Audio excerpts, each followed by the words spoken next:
And welcome to another exciting adventure on the energy that surrounds us. I'm your host, Michael.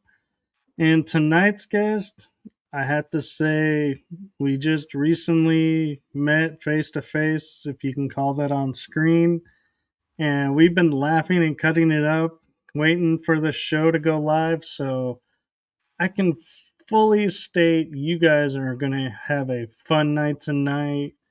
We have a lot of great topics, and so I'm not going to sit here and try to even hold a candle by explaining everything that Cynthia can do. Instead, I am going to let her share with you what she wants to share. And so I'm going to turn it over to my awesome, amazing, one of a kind, funny, brilliant. I could go on, but we would not get any topics in. So, with that being said, I give you the amazing Cynthia Whitney. Hello. Thank you so much for having me, Michael. This is really exciting. Spiritualism, ghost hunting, all has transformed my life. And I think throughout the years, uh, just the phenomena has been grabbing on to me here. So I'm a member of the First Spiritualist Church of Onset, Massachusetts. And it is um, a church dedicated to proving the continuity of life. Um, and I also am the founder of the Spookiest Things Experiences in the Paranormal. And we take thrill seekers on explorations of different um, active properties in all of New England, mostly Massachusetts, but we're getting into New Hampshire and Rhode Island. Recently went down to Exeter, Rhode Island to check out my friend Mercy Brown. And she's a vampire. She's buried down in Exeter, Rhode Island.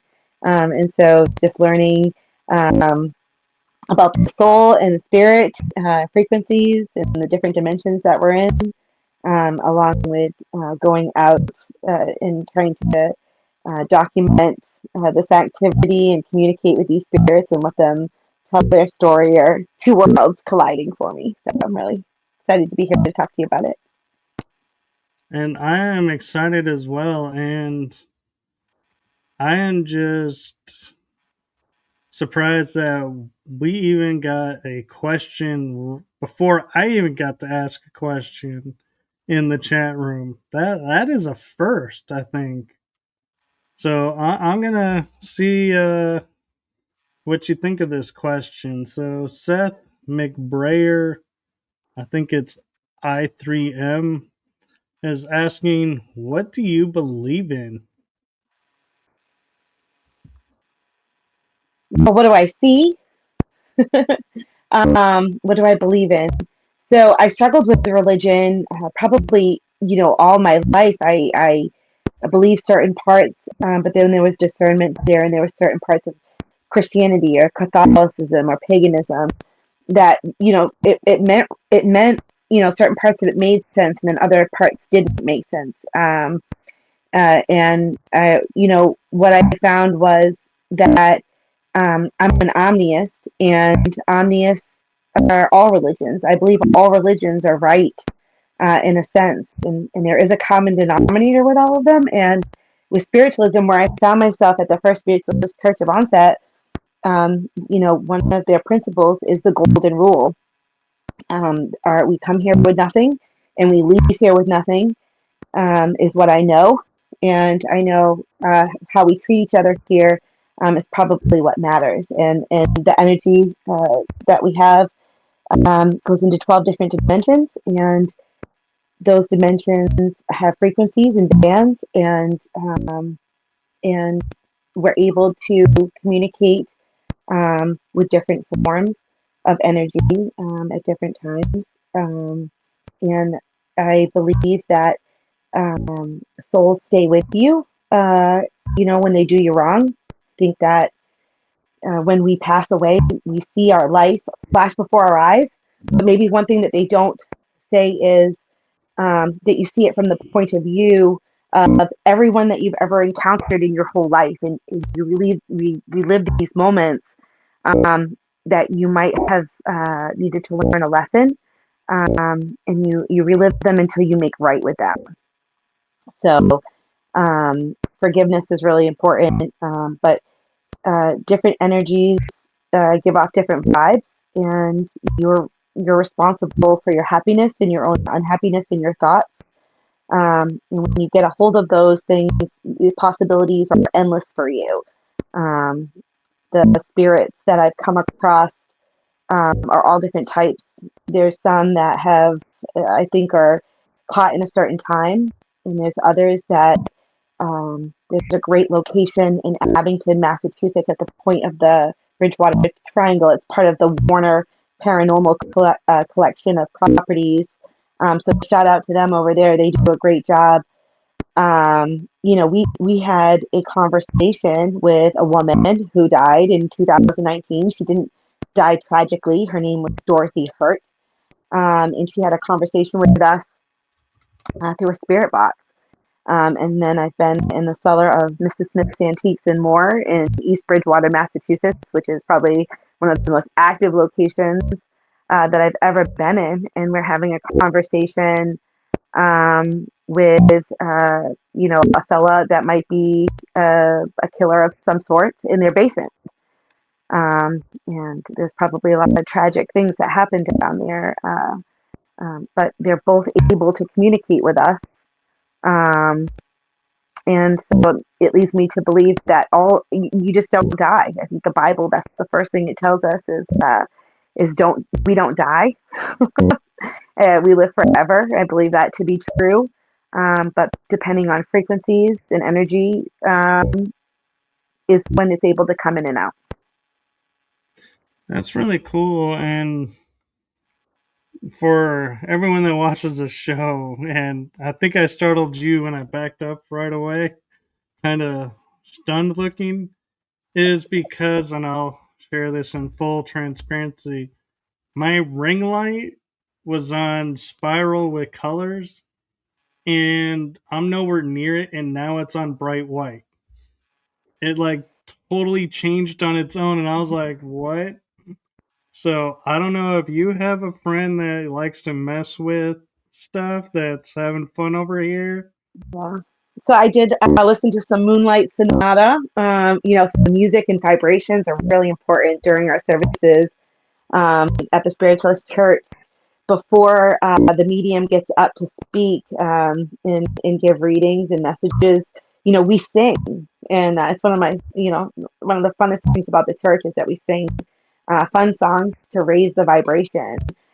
So before, I turned on my phone here to meet with you, Michael. I did do a nice deep meditation with the Moonlight Sonata, and I asked, if anybody wanted to come forward and help me show that they're not that far away. They're actually right there with us all the time.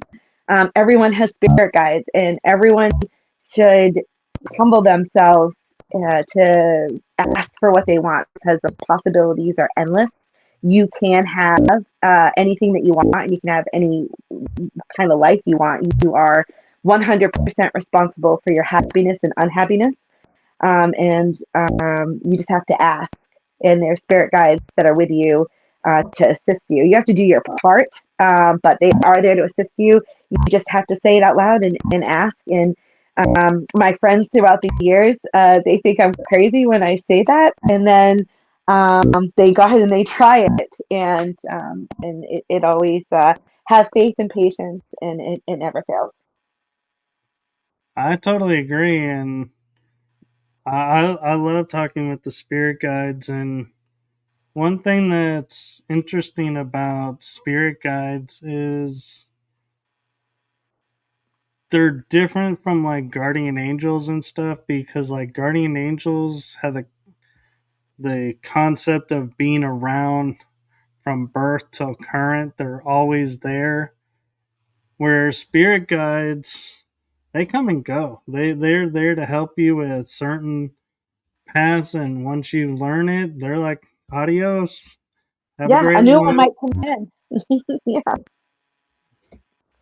I had recently a class, mediumship development class at the church last Wednesday. We had a great speaker, Patricia Melman. Give her a shout out because she's absolutely incredible. She's an astrologist. Yeah, I was always, here I am trying to communicate with different energies that are no longer here in this physical form. And she taught me how to pull forth your spirit guides. So I did a nice deep meditation. I asked them to come forward. The first one was a Native American. You could see his headdress came through. And then I had a Minuteman from the Revolutionary War come through. I had an older woman that was, pleased to make it to a late age. And finally, a man that was cloaked out like a Obi-Wan Kenobi, and I was really excited because um, you should ask for protection. And I don't really believe in demons anymore, to be honest with you. Sometimes I get disappointed with the movies because I think they give ghosts and paranormal a bad rap because of the entertainment.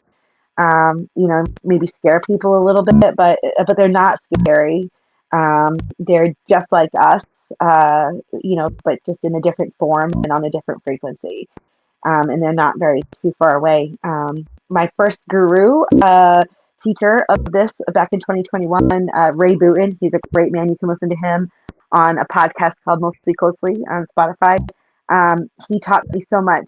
My first channeling session he did on a podcast with me.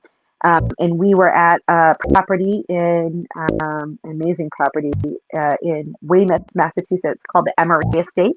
And the Emery Estate is a duplica of Mount Vernon. The Emerys loved George Washington so much that they built a replica of George Washington's home, Mount Vernon, right outside Boston, Massachusetts. And you can go in and tour it. And they were very religious people, and we're in the cellar and the desks are set up and we've got the spirit box, and I hear some like explorative language come through, like some F-bombs, and I'm like, hey, like, what's going on here? Like, are these demons? And he looked at me and said, Cynthia, if you were just sitting in your living room and a bunch of strangers walked in, and they started like touching your stuff and walking around your house, like, what words would you have to say for them? And I looked at him and said, wow, like, I probably would have some four letters for them as well. I'm not a demon, so but that's a great location. If you're ever in Boston, you should definitely reach out to those that give the tours over there, or you can message me. We'll book a tour for you. It's an absolutely incredible property. That's really cool. And I was in Boston as a wee little lad, and I got to tour and walk around on the Constitution and go to Plymouth Rock and Paul Revere's, and did the whole Boston Freedom Trail and got to go to Salem.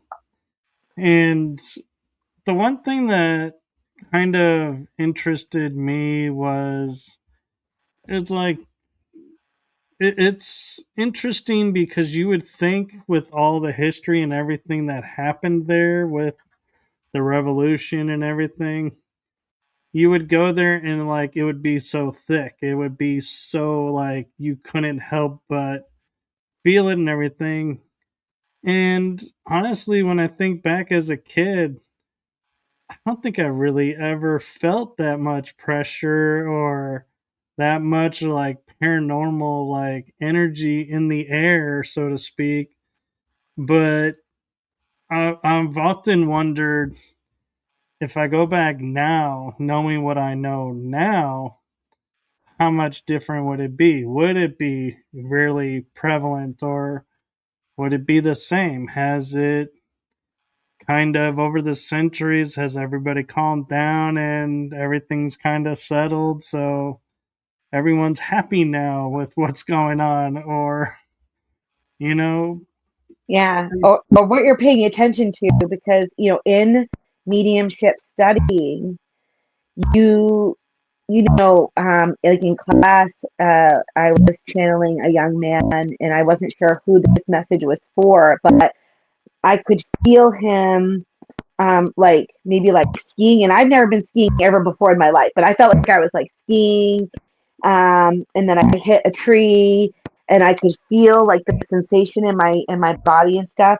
And so that's really it, is trusting what your body is feeling in what you're seeing. And if we're not, a lot of times when we're looking for messages from loved ones that pass, we're so busy in our day to day, and we're just so unaware that we're getting a message or that the spirits are around, because we're just kind of like doing our thing. But if you just take a moment, and even when, especially now that I'm a bit more educated in it, um, they're everywhere. They're everywhere. They're giving you messages all the time.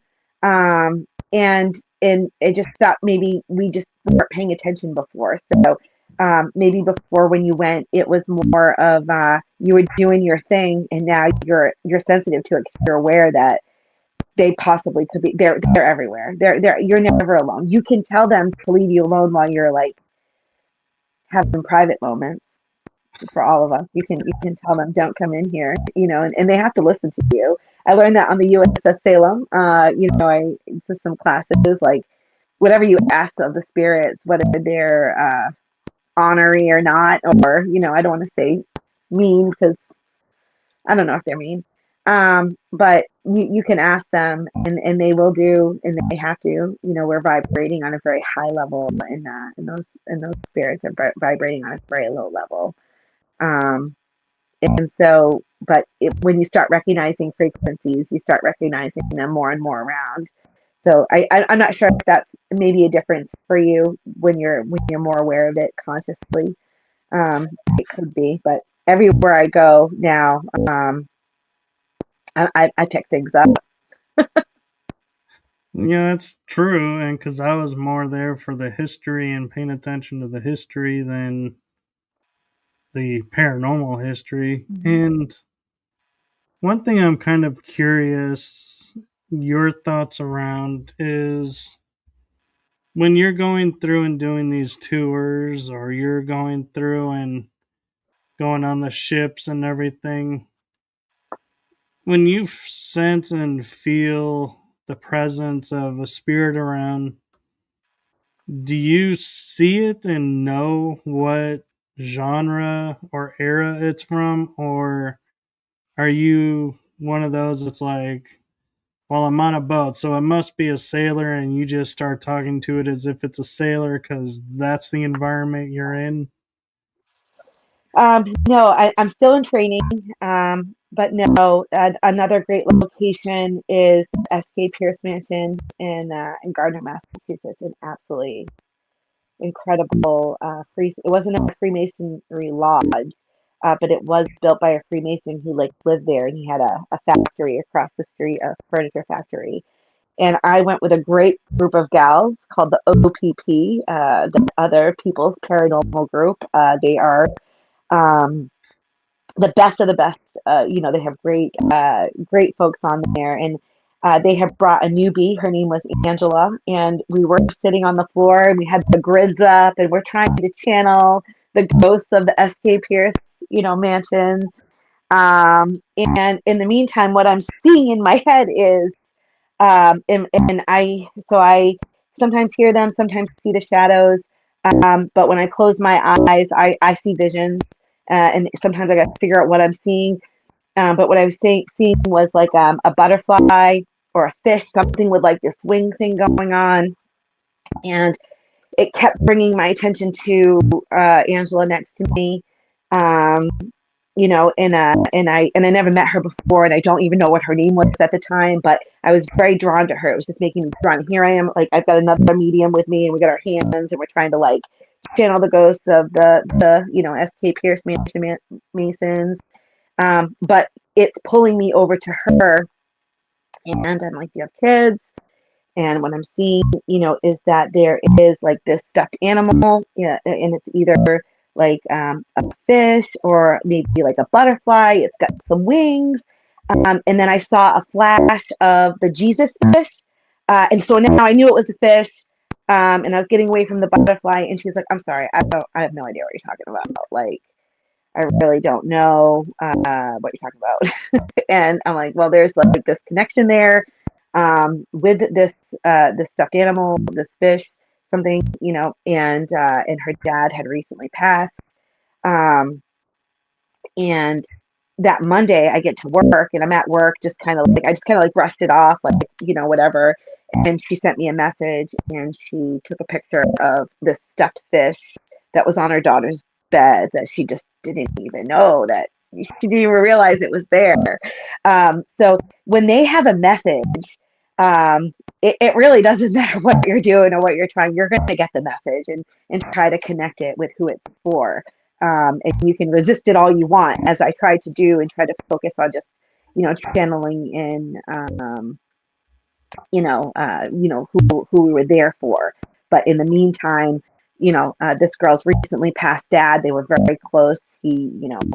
Um, it was hard a death for her. My heart goes out to her because you could see how close she was to her dad, to not have him anymore. But like I said, they're always giving you signs, and so and she was sure I was just like absolutely nuts. Like she has two little girls. Why would they have a stuffed fish? Not to be gender biased, but why would they have a stuffed fish? And they did. And so that message was there, and that is her dad letting her know that he's there with her. We just have to, just pause for a minute and allow ourselves to get the message. Yeah, that's very true. And what's interesting is the signs, we keep talking about, like, the signs being easily missed. And one of the favorite ones that I always hear about and people are the first to dismiss is, like, you could be walking in a room and you smell a flower, but there's no flowers around. And they're like, yeah, I thought I smelt it, but I didn't. I was like, no, you did. It was there. That was a message for you. And that's just an example of one of the ones that gets most commonly missed because we just are so easy to dismiss it as, oh, that's not a sign. That was just a memory. And it's like, okay, but I'm Yeah, telling you.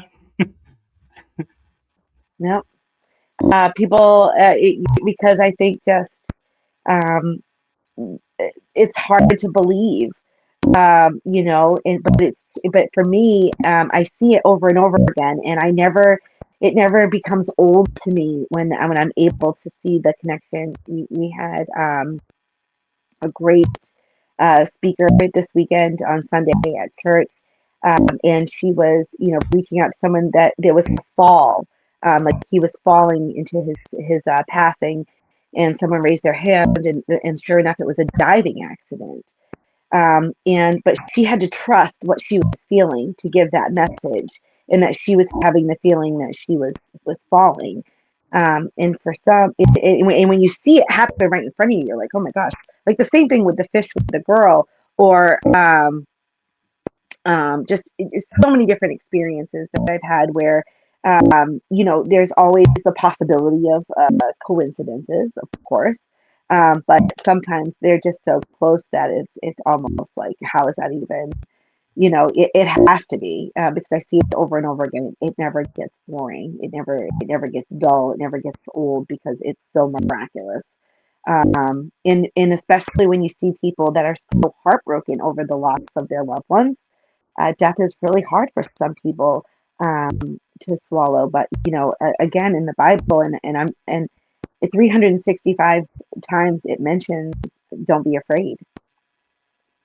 Don't be afraid. Just trust and have faith, and be open to the messages, and you will get them. You certainly will get them, and you'll have what you need. It's just that we're so programmed to think that it can't be that easy, but it really is. And so I have a interesting question for you. Were you into the paranormal before you got into spiritualism, or did it come around at the same time? It's been a lifetime journey, and when I was young, I didn't even realize, that I was taking steps towards where I am right now. And every moment of my life just kind of was the building block to get me where I am. My mom had me baptized Catholic. I went to Christian churches. I studied paganism. I um, sought out Kabbalah. I sought out Jewish mysticism. I wanted to know about it all because I really wanted to know the truth. And like I just random places. Went to a trip with my friend for her wedding in Texas, down at the Black Swan Inn, and I was able to photograph my first orb, and there's just no doubting it. And it was at a time where there was not Photoshop; it was the click, go get your film developed days, and that orb was there for me. And the next thing you know, different homes that I lived in had activity. And then I had a really cool job at a nightclub in Woonsocket, Rhode Island.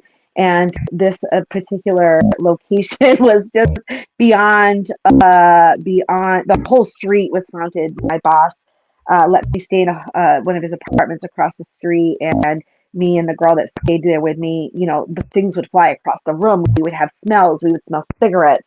It was out of control at the club. Bottles would fly off of the shelf. I would be locking it up at 3 o'clock in the morning, and bang, you'd hear like doors slamming in the cellar. So one day, a friend of mine came to me and said there is a film production company, Boombastic Films, and they're filming a movie, and they'd like you to come in and be a consult. And so I met Matt Fisher. He is which is now Boombastic Media. He I just helped him out on some little films, just like whatever he needed to get his films made, just help him out. And in 2020, we were all given the pandemic, and Matt really went over to podcast, and he started mostly ghostly, and he had me on, and we had a great episode where we talked about my experiences at the club, and just different avenues in education that I had gotten throughout the years. And then we decided to start going out and checking out some of these locations. And at a couple locations, we met some great people. Different teams formed, and then I needed to get, I wanted more, pretty much. And not so much did I want to just run into the building and prove that there was, paranormal activity going on there. I wanted to know why. And I found the Onset Spiritualist Church, where I said they proved the continuity of life. They believe in infinite intelligence. They believe that you can heal yourself, and they believe that everyone is able to change, and emotions. You know, they are very, very powerful. Forgiveness, very powerful. It transforms. And at that church, Reverend Kathleen Hoffman, changed my world. Maybe I was a little bit angry year before. Maybe I talk to people a little bit more kinder now, because I know that, like I mentioned before, we come here with nothing and we leave with nothing, and your actions resonate in all of the dimensions, and it's really important for us to be kind to each other, because that's what we're here to do. We're here to learn, and experience this human experience, and help each other. Souls pick, their story when you come here. You pick how it's going to go, and I have a lot of questions that needed to be answered, and spiritualism gave me those answers, and they made sense to me what's a tough question, when people say, how can God take like a baby? Ooh, this is a tough one. Ooh, sensitive. How can we be so mad, at God for taking a baby? And what I learned is that, there are new souls, and they bleep in and out. They're like, do I want to be part of this or not? And they bleep out, and they pick, who their parents are going to be. And this is their moment where they come in, and then they go out. They choose to go out. I don't look at death the same anymore. It doesn't, because I know it's not final. And especially when you see people who are so heartbroken about their loved ones, when they can just say and talk to them, you know, it means a lot, and it resonated with me, and their beliefs in transformation and reformation are extremely powerful. Reverend Kathleen, it brings me into the topic of the Ho'oponopono prayer, Joe Vitale's Zero Limits. You're capable of anything in this world. With the phrase, "Thank you, I'm sorry, please forgive me, and I love you," and just those simple words are transformative. You know, just the Hawaiian spiritual practice, it focuses on forgiveness, responsibility, and inner peace. And when you're able to let go and get yourself to that zero limit, because we're not when we get upset about things and grabbing hold of your thoughts and the idea that you're responsible for your happiness and your unhappiness, it comes down to each thought that you have, and in what you're gonna choose to think. And even for me, when I'm in traffic and I'm mad, like, get out of my way, and you're driving like that, like, I have to catch myself and say, wait a minute, are you really mad, Cindy? Are you really mad? Or are you just, because we're not really mad, you're remembering. If we're made up of memories, um, and that's what we're stuck in. So when you can clear the memories and clear that karma, that's when things transform. So if anybody is looking to transform their life and work on spiritual healing for themselves, I totally recommend Joe Vitale's Zero Limits. Um, they, they, Dr. I'm going to say his name wrong, but Kaya Henlu, he cured a whole mental facility of criminally mentally ill people, just by working on himself with the Ho'oponopono prayer, which is "Thank you, I'm sorry, please forgive me, I love you." It's that simple. He practiced Ho'oponopono by working on himself and saying, why am I upset right now? Am I upset at that person, or am I upset about a memory I had, or the imprints, those memories and imprints that have been left on me? And when you're able to um, thank yourself for the experience, and say sorry for any part in that, in taking accountability there, um, and thank you, and showing gratitude. Gratitude is so powerful. If you ever get yourself into a negative zone, just show some gratitude for something that you pull yourself out of it really quick. And please forgive me, because ultimately, when you say you're sorry, that moves the mountain. So once you're able to clear that, you're able to pave the way for new positive. Yeah. Okay. No. Sorry, I Yeah. don't. I know I told you I wouldn't interrupt, but we can barely hear you. Your mic is like, is it an Oh, external mic? hold on one second. Hold on here. I just didn't want it to touch. How's that better? That's much better. But Okay, sorry about because that. you were fake going soft, and then like one word would be loud and then soft again. So Sorry. I didn't want you to have to repeat everything. Yeah, no, sorry about that. I'm not sure where I should pick up, or where you want me to go with it, but the whole Perna prayer, just to wrap it up, is extremely powerful. And it's just accepting and forgiving and showing gratitude. And it's easy as "Thank you, I'm sorry, please forgive me, I love you." In any instance that you need it, you just say those 4 words, um, and things are going to transform for you. Right, because the bottom line that I learned through my spiritual path in the metaphysics and having awareness of this, what you're talking about, everything is an energy frequency. And so when you start to realize that and see it for what it is, you start to realize a lot of the things that were starting to trigger you don't trigger you because you realize they're not what you think they are. Something else is the trigger. And so you start to become aware. So I'm curious, with your spiritual background, doing these paranormal things, Do you ever feel like energy that when you're like, this energy is not from here? Yeah, It comes from another dimension or another mhm, timeline yeah, or outer space, but it's definitely not from this house. yeah. I do believe 100% that everything is happening all at once. And the earth is going in and out of different vibrations and different frequencies. There's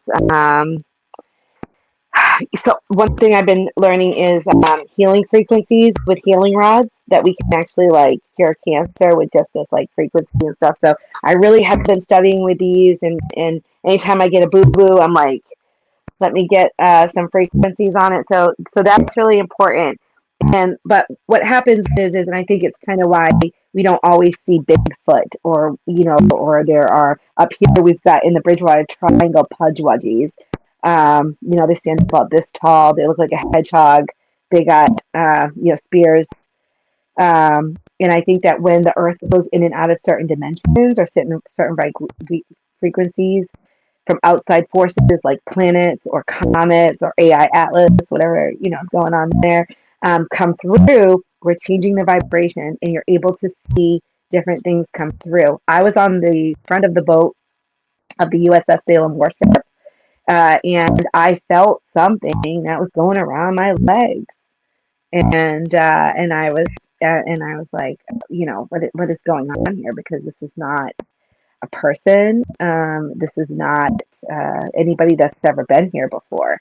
And there were a couple theories in the group as to what I was experiencing. One person felt it was like a water sprite of some sort, like an elemental, of some sort.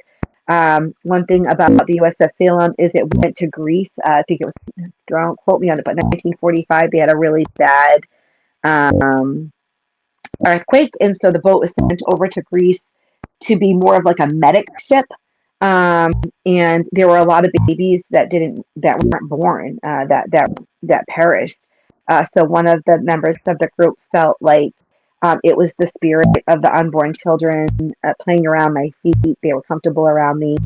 They felt that they were just souls that hadn't made it here yet, and that they were trying for my attention. So there's a lot of different theories. There's a lot of different reasons why I believe. We have some trans medium friends that are able to communicate, with different beings on different, each planet is a different frequency and it has different beings. Our brain can only kind of like make sense of what we know in this dimension, in the second dimension, or the fourth dimension, but really, we probably can't even fathom, what these beings are made out of, or how they can come in and out, but they're able to contact us and they're able to communicate. Bashar is a popular one that, when I'm looking for some good washing the dishes podcast, I like listening to Bashar, which is Daryl Brecka, and he channels him. For me, I personally never have channeled anything where I was able to talk to a different kind of entity, other than like a spirit, a ghost, or a spirit of a soul that was here before. I have easier time communicating with them, but I have had moments with different beings where I do recognize that they were not human here in this dimension. But I think we're surrounded by everything. I have theories about why the ocean is so salty, you know, and is crazy. Here we go. The people in the nice truck are going to bring that nice white coat that ties in the back for me. So, but when we look at the purpose of salt as a neutralizer, is it possible that our ocean, which takes up the majority of this world here, is keeping the two worlds separate? So I kind of wonder sometimes if that's the case, with the separation of the different dimensions using the salty waters that just overtake our planet here. Um, so that's probably a little bit too much for a lot of people, but it is a possibility in my head because I see different cultures and ancient civilizations using salt to neutralize spirits. I think it's just kind of common knowledge that you can throw salt over your shoulder or put it in front of your doorway to prevent beings to come in. And then just my brain starts going down these rabbit holes and saying, everything's happening all at once, but what's keeping those worlds separate? It's interesting you bring up like the salt water in the oceans because one ocean is actually salt water, the other is fresh water. And if memory serves right, the Pacific is the salt, and the Atlantic is supposed to be more of the fresh water. And what's interesting is I don't know if you've ever seen the photos, but when the Pacific and the Atlantic meet, they don't mix. They don't One, mix. you can see a straight line, and there's Mm-hmm. color variation, and there's no like bleed over. It is like perfect line. And so every time I see that, I think there's got to be a barrier there because it just doesn't make sense how salt water and fresh water are mixing in the same spot, but they're not mixing. And so that always caught my interest in it's not just the ocean. Anywhere where you have a salt water and a freshwater mixture, they separate and they have a line that they do not cross. And it's like, it almost is like unnatural, but it's natural. Right. Just water in itself is like a miracle, and it's miraculous. And I don't think we know nearly as much about it as we probably should, considering I think like 60-70% of us is made of us. But when you look at you know, you see those like simple experiments where they talk bad to the water and it turns like cloudy and dark, and you Oh, talk yeah. nice to the water, and this is where science comes in, and you talk nice to the water, and then you have these beautiful crystals forming and stuff. It really makes you understand how powerful words are and how powerful vibrations are.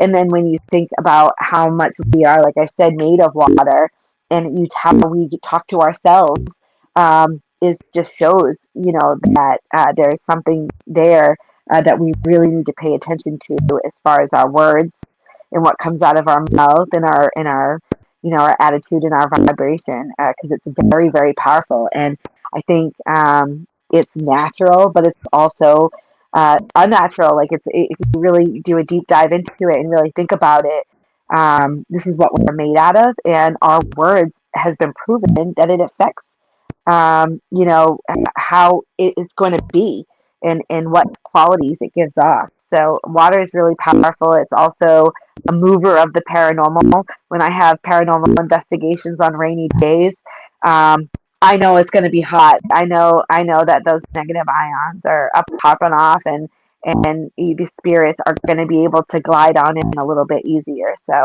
the science behind it is just as important to me as the phenomena behind it.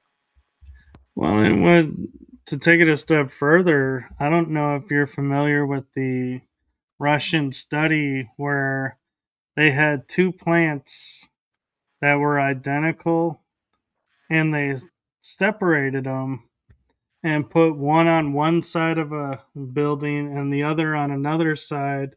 So you can imagine there's several walls and several, doorways between the two. So it's not like they can't see each other, they can't know what's going on.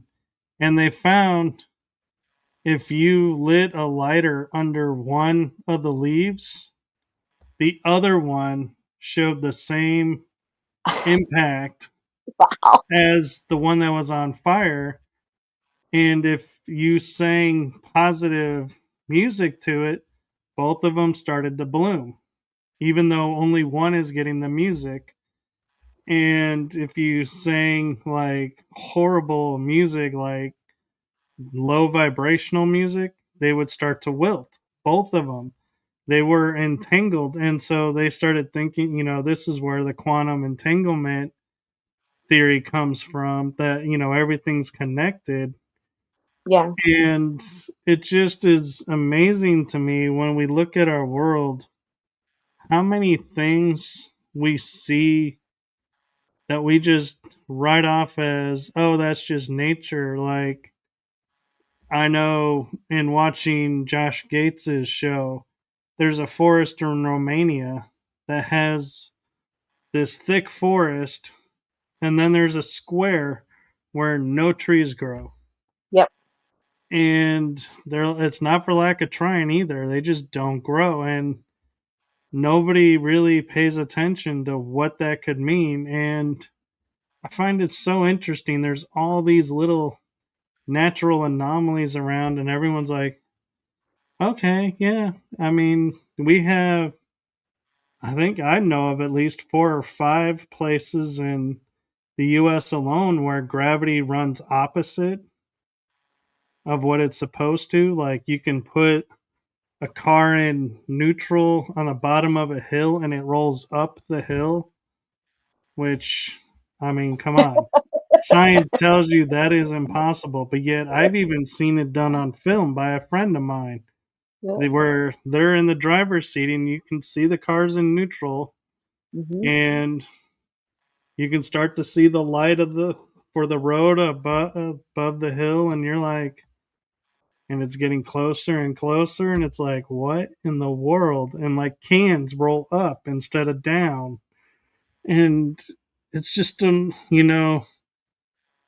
we are so ingrained that, oh, science knows all the answers, and if it doesn't, we don't pay attention, that all these things just get missed or they don't get talked about, and so Hmm. people just forget and don't put any weight towards. And I'm glad that you're one of those that's like, when you come across it, you're like, oh no, we're not just putting a light on it, we're putting every light on it Yeah. and making it known. And so you had a comment in your bio that really kind of stuck out at me, and I even used it as a tag and on a network platform, and it stuck out to me, and it was like, that is the most coolest thing.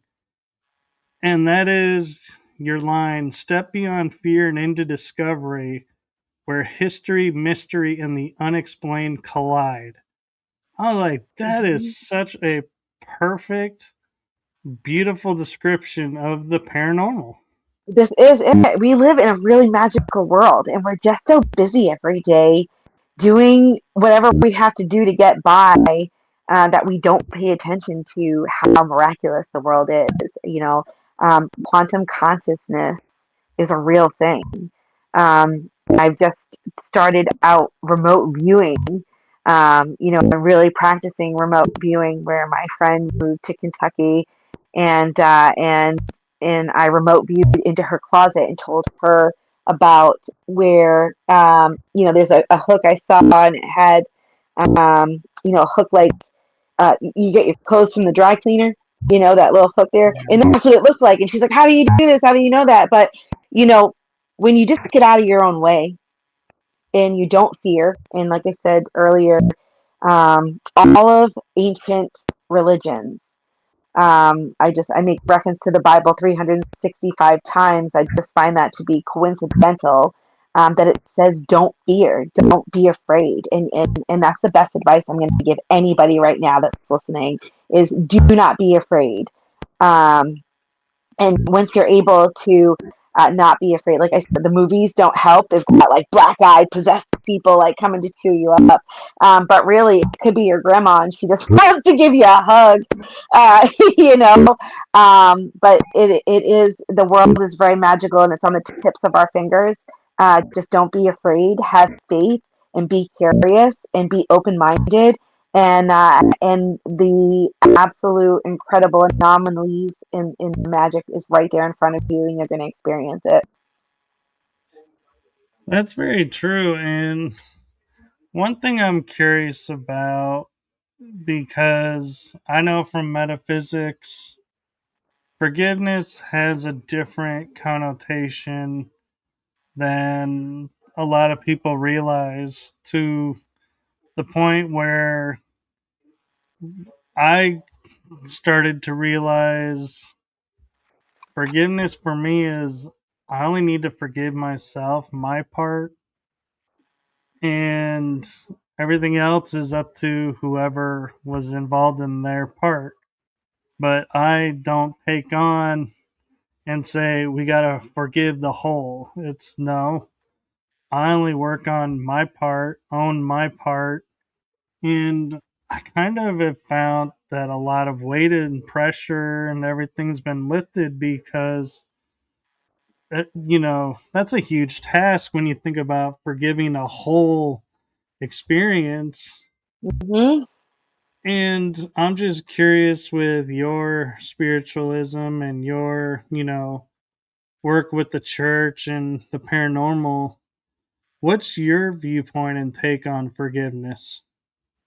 So, just emotions have energetic patterns. We know that anger, hatred, guilt, resentment, those are low vibrating, patterns. And then we have love, compassion, and those are high vibrating. But forgiveness is how you transform it. It's the adjective, it's the mover, it's the transmutation. It's to how to get from the low to the high is that forgiveness. And that's where the Ho'oponopono prayer is so powerful because you just are forgiving yourself for the memories and the patterns that don't serve you anymore. And once you're able to forgive that, that's when real transformation and healing happens. You have to realize that you are responsible for creating your reality, and you just have to just say forgive yourself for the memories and the patterns and the imprints that don't serve you, um, and you forgive yourself and you let go of those things. And when you're able to do that, that forgiveness transmutes and transforms you into where you want to be, which I think for everybody is just happy. That's it. Um, Love is the most powerful, and really that's all anything really it ends up in is love. It really just comes down to that. Love is the only thing that is real. That's very true, and we are getting close to the hour. Do you have time to go longer Yeah, we can or go a more? little bit longer. Sure. Yeah. Okay. You have more questions? Yeah, absolutely love it. So, one question I have for you, and it kind of goes with the forgiveness angle, and it might push your spiritualism. I don't know where you're at with it. So, if it does go into an area that you're not familiar with, just let me know. But when you are dealing with, like you're saying, seeing patterns in life, and you're like, hey, this, no longer serves me, do you only forgive and look at the current where you're at in this life, or do you go and say, there's past life history and there's history and genealogy, all of that needs to be addressed. And so, is this coming from there, or is it really coming from now? So I believe in Christ consciousness. Like Jesus is our master teacher. He's master healer.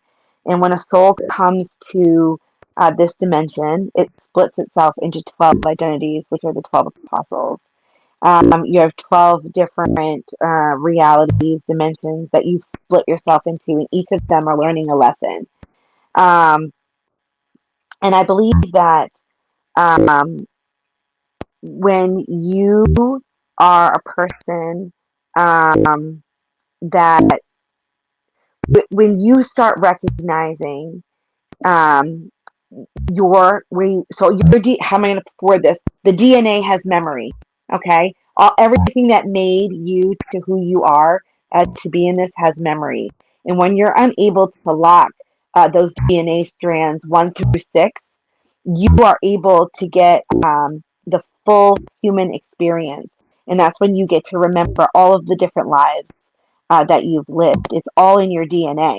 You just have to unlock it by activating it. Meditation, the different chakras are all aligned with those. Um, and so when you start opening up your heart chakra or your solar plexus, for example, you're unlocking different memory strands in your DNA, and that consciousness is running in and out of you like a string up into the divine there.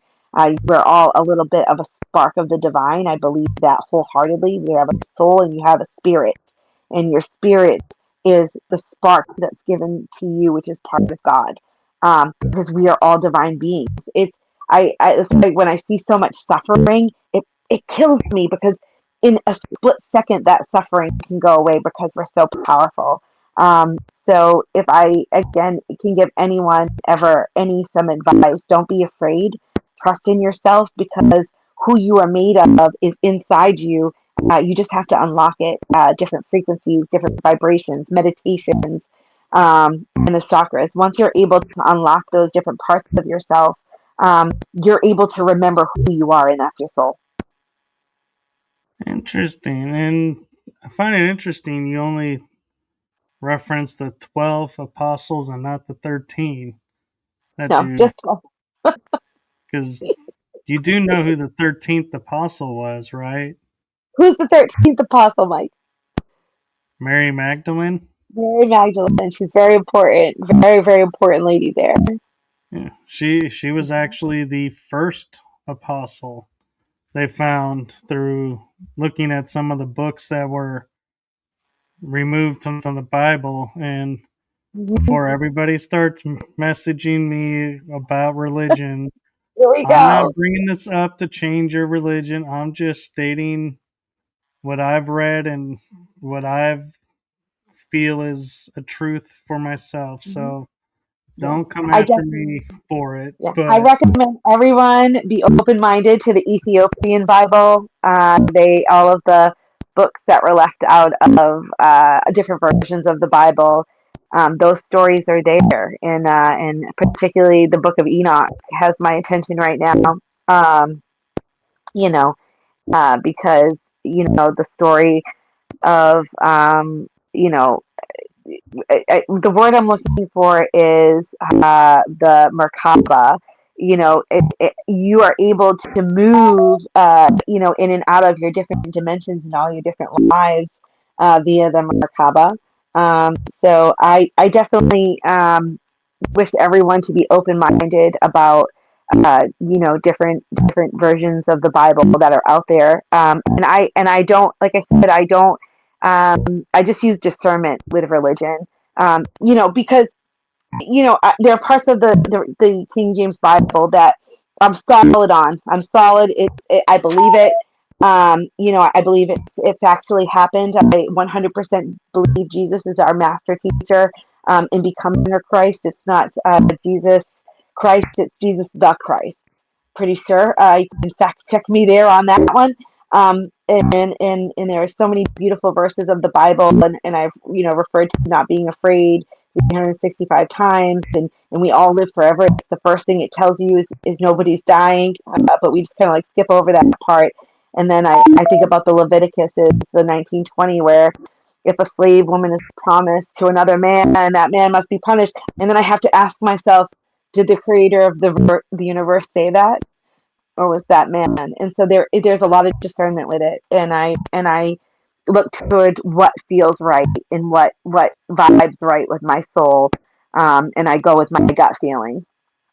well, and one thing too that I'll not to point out the fallacies of the book or anything is I look at and when we say it's impossible she could be an apostle because she was a woman, and I go, well, you had Judas who for what was it, 2010 years, give or take a couple, was the betrayer. Now he's the apostle who everybody said, oh, he was told to betray. He, did the most divine act. And so he has now been venerated.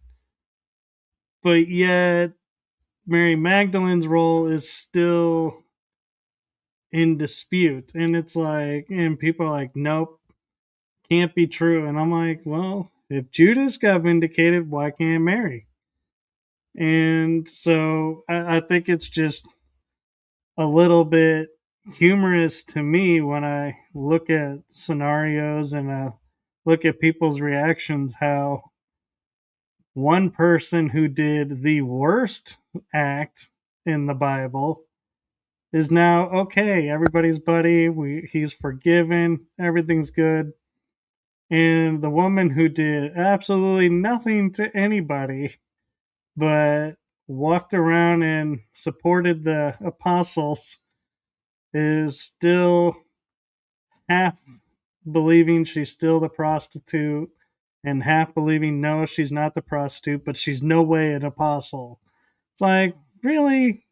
When are we going to allow reality to be reality and stop trying to put limitations on it and make it fit agendas and let it be what it is and stop arguing semantics?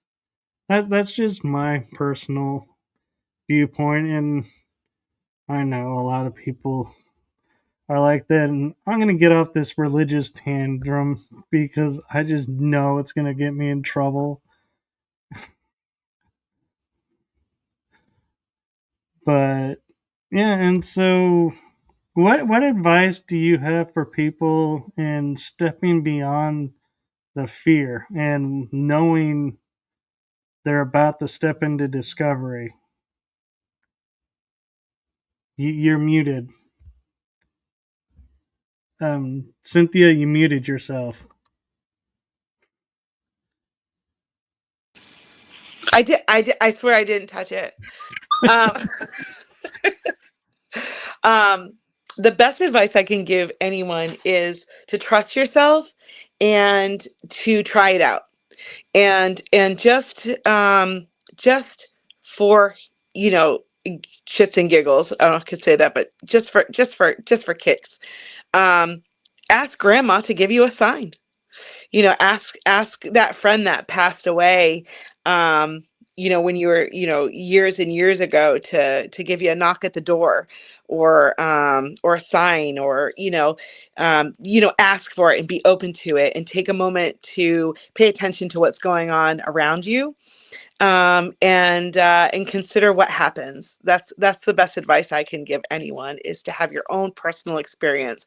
I also want to suggest that you message me and I take you on a tour of these great locations, so that you can experience the equipment that we use and the techniques that we use to try to communicate with the those departed. But simple things that you can do by yourself is to, one, don't be afraid. Don't be afraid.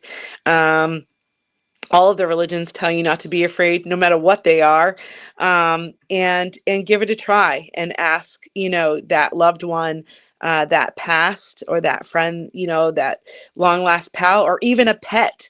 How about, that childhood pet, to give you a sign, and that sign, and be open to it, and it will come. One extraordinary moment happened. We had in the 80s here up in where I live, between New Bedford and Wareham, which is called the South Coast of Massachusetts.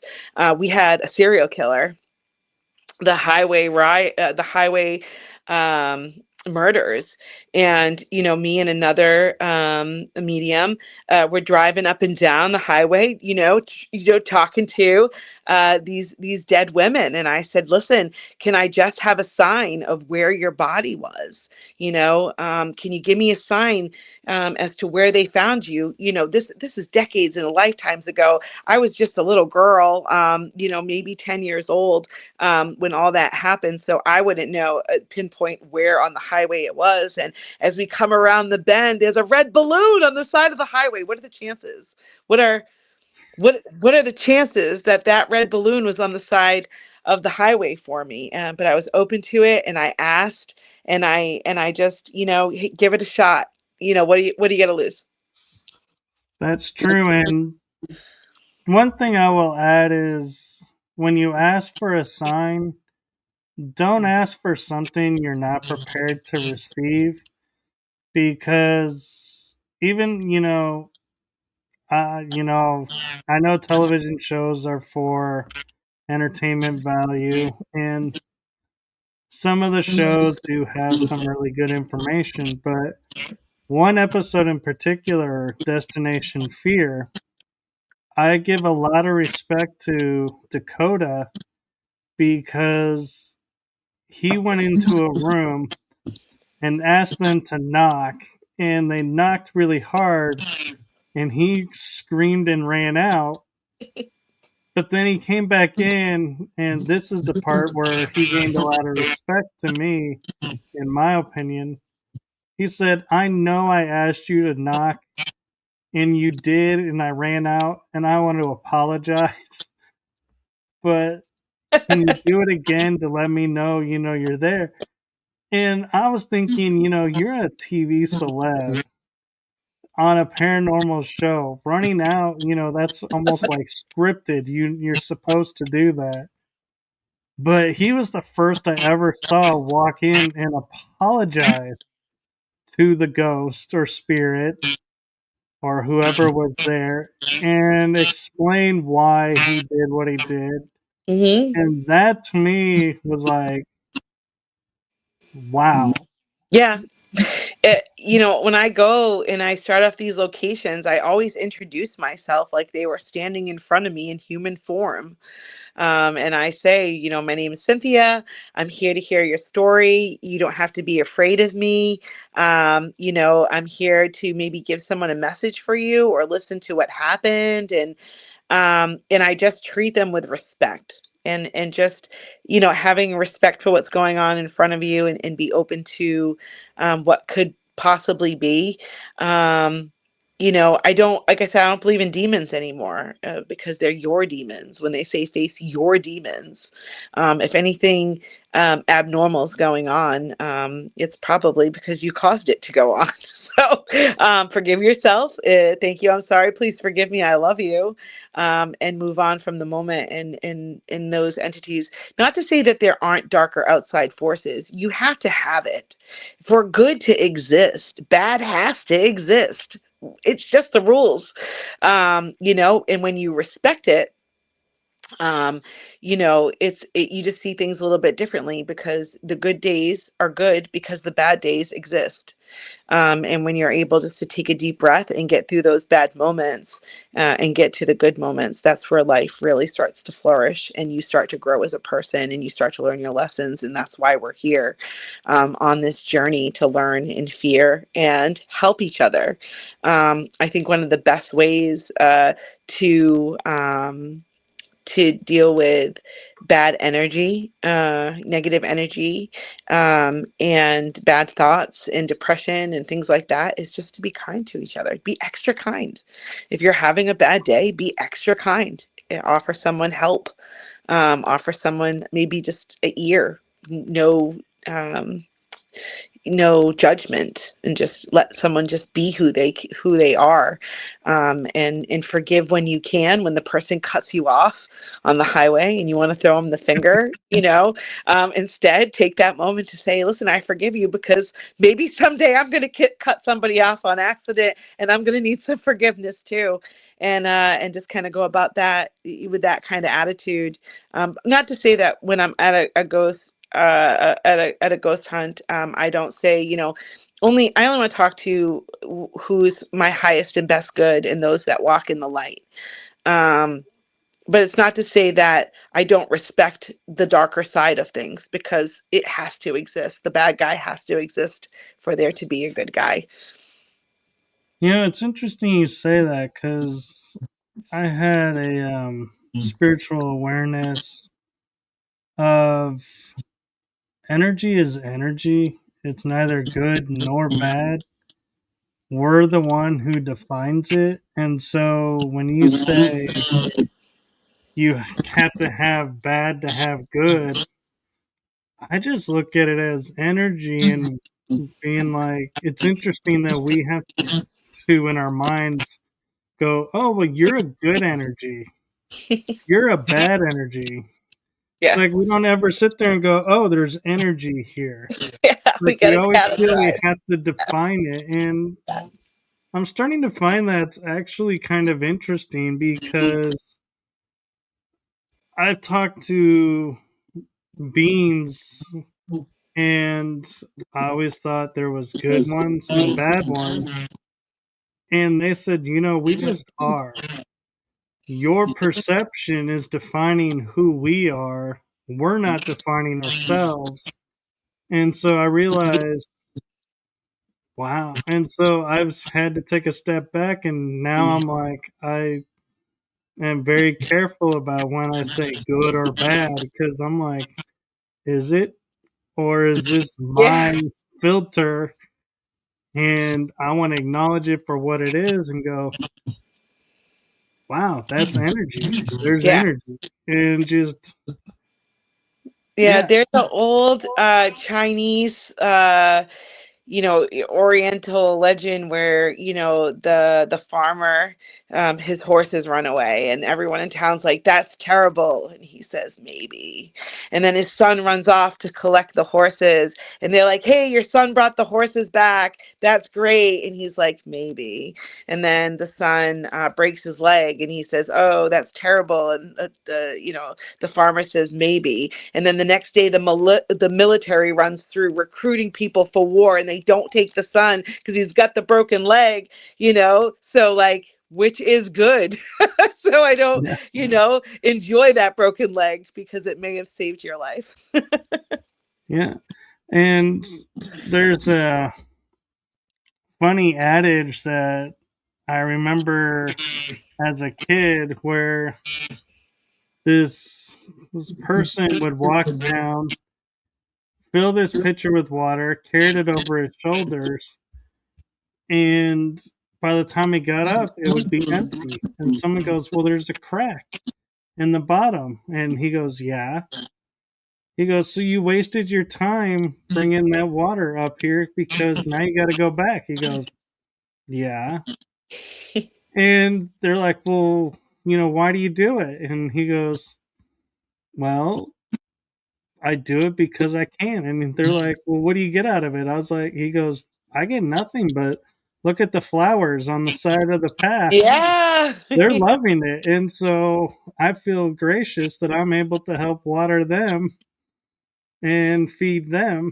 And they're all like, oh, good point. The flowers wouldn't be there if he had fixed the crack and never spilled water. And so it to me it's like everybody goes, oh yeah, that's that. I go, yeah, but what you don't realize is from the spiritual metaphysical viewpoint, I look at that and go, I can be totally flawed and serve the greatest purpose in the world. I don't have to be perfect. And so life takes on a whole new connotation and a whole new perspective. And then I was like, I read later in a indigenous tale where this Indian is sitting there and they go, how are you so calm? And he goes, well,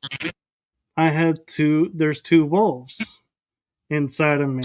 One is angry and wants to lash out. The other one is calm, protective, and peaceful. And so when I need to fight, I feed the angry wolf. Yep. when there is no war, I feed the peaceful serenity wolf.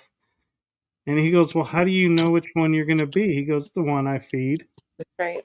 And so you have to look at, we all are in balance. We're both feminine, masculine. We're both, light, dark, if you want to call it that. We are the perfect balance, but it depends on who we're going to show up as, is which side is being fed, so to speak.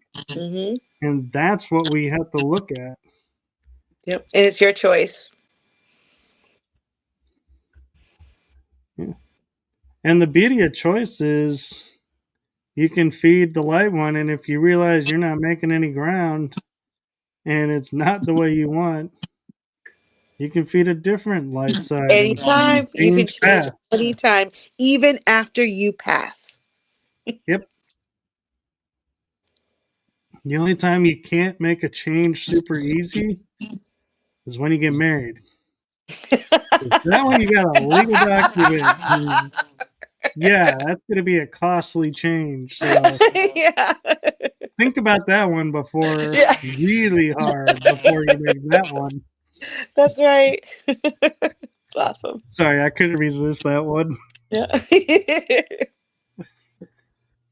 But yeah, I mean, so what do you think was your favorite aha moment that solidified everything that you're looking to prove or looking to your mission to be, Yeah. that you can say, this is where it happened?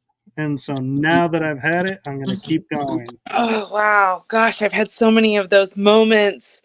Um, I lost my job in 2023, and I said, if I don't have a job right now, and I'm trying to still find my way of what I want to do, then I'm going to work on me. And I knew that I was really interested in the First Spiritualist Church of Onset, and I knew I wanted to work on my health, and I wanted to work on my fitness, and I wanted to work on me. And sometimes I think we just get so caught up in every day we forget to take care of ourselves. So I said, if I have this troubled moment where I have to find a new job and I have this time on my hands, then I want to spend that time, improving myself. And when I did that and I committed to that and I went to the church, open-minded, open heart. We had one of the speakers, and forgive me, I can't recall her name at the time, but I saw the spirits lined up next to her. They were like upside down, glowing U's of gold, and they were lined up next to her. And I'm sitting there, and I'm like, am I really seeing this? And so that moment when I said, I'm going to take care of me. I'm going to take care of my spiritual side that I've been neglecting. I'm going to take care of my physical side that I've been neglecting. When I took care of those things and I made them a priority, like a real priority, because it's really easy to not, that's when spirit side opened up for me. And I was like, oh, wow, what is this world that I haven't seen? So it was really that moment where I decided to put self-care first and put me first. And I just encourage anybody out there to just, love yourself, forgive yourself for the things that haven't worked for you in the past. They're just memories. And you're probably not even remembering exactly what happened. You're probably remembering just the memory of you remembering it. And then, really, what are you remembering and what are you upset about? And so when you can just have those tough moments and forgive yourself and move on and put yourself first, that's really when the universe goes, aha, I'll show you all this magical stuff and let you know that this world that you live in is far more mystical and magical than what you're really seeing right now. And you can remember who you are, who you really are. And I love that you bring that up, because one of the things I like to point out, and you'll love this because your history, is in Greece, the first doctor who created the Hippocratic Oath, the very first statement he said was, rule number 1, physician, heal thyself.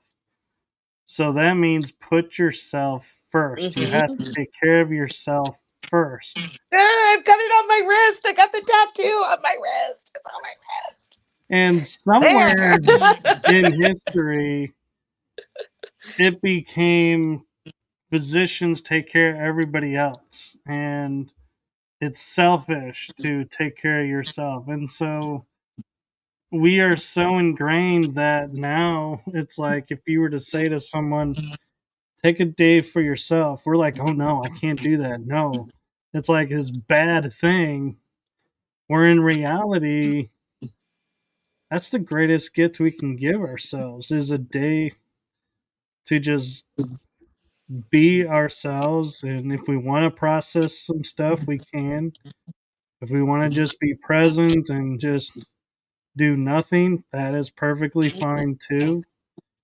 There's no judgments or no requirements, but putting yourself and your care first. And I think once we all start doing that, I think the world will be a better place. Without a doubt. We need to bring that back, in other words, and put it in the where it rightfully belongs. Mm-hmm. What are Bumper your thoughts stickers. We'll around put it that? on bumper stickers. Yeah. We'll do some marketing on it. We'll put on bumper stickers, T-shirts, hats. Yeah. What are your thoughts on, how that's changed and how it was in the beginning, taking care of yourself is number one priority to today? How do you think we lost that? What happened, do you think? Yeah, I just think, for some reason, the world in which we live wants us to forget. Dolores Cannon, she's a great speaker. I try to listen to her, the work that she's done. We come here and we forget who we are because we got to remember who we are, and that's our purpose here. Earth is a really hard lesson school. It's heavy. There's a lot of despair here, and sadness and hard feelings. But I do feel strongly that it's our responsibility to accept it and move on from it and transmute it. And that's the lesson of Earth. So when you look at it as like a school, or a lesson, or a learning experience, things can change for you because nothing is set in stone and everything is mutable. And I think it's really important for everyone to know that, that your current situation, no matter what it is, can change at any time. And you got to ebb and flow with that, and understand that the hard times, and accept that the hard times, and not dwell on them. And I think that over time, we just get so wrapped up in, technology and the latest this, and like I said, marketing, like what are they trying to sell to us now, and social media, and comparison, and we've lost that authenticity and the importance of authenticity, in being able just to be yourself and be okay, because we just live in such a critical world, but we're in control. And when you recognize that, you can do something about it. When you get those thoughts, you can do something about it.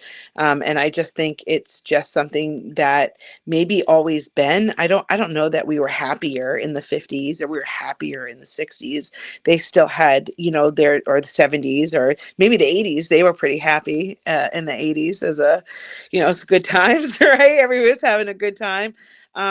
And maybe I'm wrong in saying that. Probably if we looked at depression rates and statistics like that, we might see that overall we're maybe a little bit sadder as collectively as a conscious. Maybe some people believe that, but I think it's just because we're all wrapped up in this facade that we're in, and once you're able just to kind of have a good talk with yourself and pull yourself out of that moment, you're able to change it. But I'm not sure why. Sometimes I feel like it's like it's programmed to have us forget who we are. Like they would prefer, maybe the handlers would prefer us not understand how powerful we are, because if they did understand how, if we did, each of us understood that you could have whatever you wanted whenever you wanted. I'm not sure what kind of world that would be at that point, but I think it scares somebody out there at some point in time, that they kind of want to muffle that on us, and maybe that's why there's fluoride in our water, Yeah. or or things like psyops and false, things like that are thrown at us all the time, because they for whatever reason don't want us to remember that we are magical beings capable of incredible things. So that's probably another episode Oh of a yeah. different topic, to go down, the elite handlers that dictate how we're going to feel every day. So, but just know that your life is yours, and everything can change just with one thought. That's it. Just one little thought. You just grab that thought and you can change it at any time.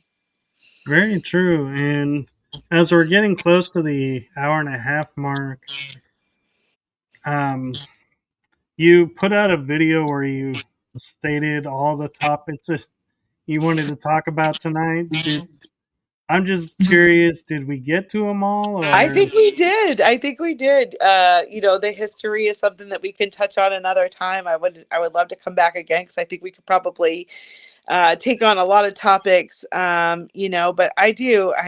the whole point of this is just to let your listeners know that I have experienced, and I'm not trying to get ratings and I'm not trying to get followers. I just am trying to show people these experiences that I've had the privilege of experiencing over the last 7 years, and these magical moments where, like, did that just happen? And realizing that it did, and just to give everybody a little bit of hope out there, and maybe some tools and techniques to go ahead and change the things in their life that might be troubling them. And if one of those things is the loss of a loved one or a pet, or something close to you, just know that you can just speak out loud and they can hear you. And if you're open to it, you can get a sign, and maybe that there would be a little bit of peace there for somebody. Very true and well said. And is there? How can people find you then? My Facebook is probably the best.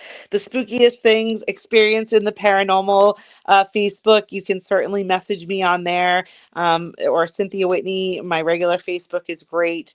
Um, so if you're ever in Massachusetts, particularly near Cape Cod, definitely reach out. I would love to have you on one of our tours. You can count on it, and I would be one of the few that would actually, because I love when you go on ghost tours and everybody says raise your hand if you're a ghost hunter or anything, and nobody ever raises their hand, and I'm like slowly raise my hand, and so it's like everybody then starts to watch everything you do, and I'm like, one of these days I'm gonna have so much fun doing a ghost tour and be like, I'll do that cliche Hollywood going and act like I'm getting stuff and be like, everybody going, what'd you get? What'd you get? What'd you get? Oh, I totally saw this, this, and this. Really? No, it doesn't work that Yeah. way. It just be like the guy that pushes them up the hype and then down to reality real quick. I'm like, I actually did that though once. Is I was on a ghost tour and I took photos of this courtyard, and this guy walks up and goes, "What did you get?" I said, "I don't know." He goes, "What do you mean?" I said, "Well, I have to take it home and upload it on a computer to see what all I seen on there. My camera doesn't, do that." And he goes, "Oh, okay." And meanwhile, in my head, what I'm playing out in my head is going, yeah, see, mister, there's a spirit here, there's an orb there, there's a shadow here. It's like, it's not instant, people. And so, yeah, I kind of a little bit fault the television shows because ghost hunters, when they first came out, they would tell you, like, this is day one, day two, evidence review day, and then the Right. big reveal. And so you knew there was time. Hmm. Now it's they start, and then at the end of the hour, they're like, here's your results. And it's like, Yeah. did you seriously just do that in an hour of footage? Editing is incredible. Yeah. I wish it would come that fast on regular. Sometimes we have nights where the ghosts come in hot and heavy and clear, and there's other nights we sit there and it's womp womp womp. So either one. You know, I have a theory, though, for every night that you're constantly getting stuff on your equipment and through your senses, the same thing is on the ones that nothing happens. And so I just want to say, Cynthia, from my heart and the heart of my show to you, thank you for all that you're doing. Thank you. And be sure to like, subscribe, and follow along because you never know when she's going to be back on. And I put the donation link if anyone feels so inclined to donate to the show to keep these going. I greatly appreciate it. Mm-hmm. And we were going to call it a night. And have a wonderful night, everyone. If you're near me, stay safe from the storm. It has arrived. So blessings to you. We will definitely have Cynthia back on, so keep an eye out for that. And have a great night, everyone. I had a lot of fun. Thank you so much, Michael. Thank you. Bye-bye, everyone. Bye.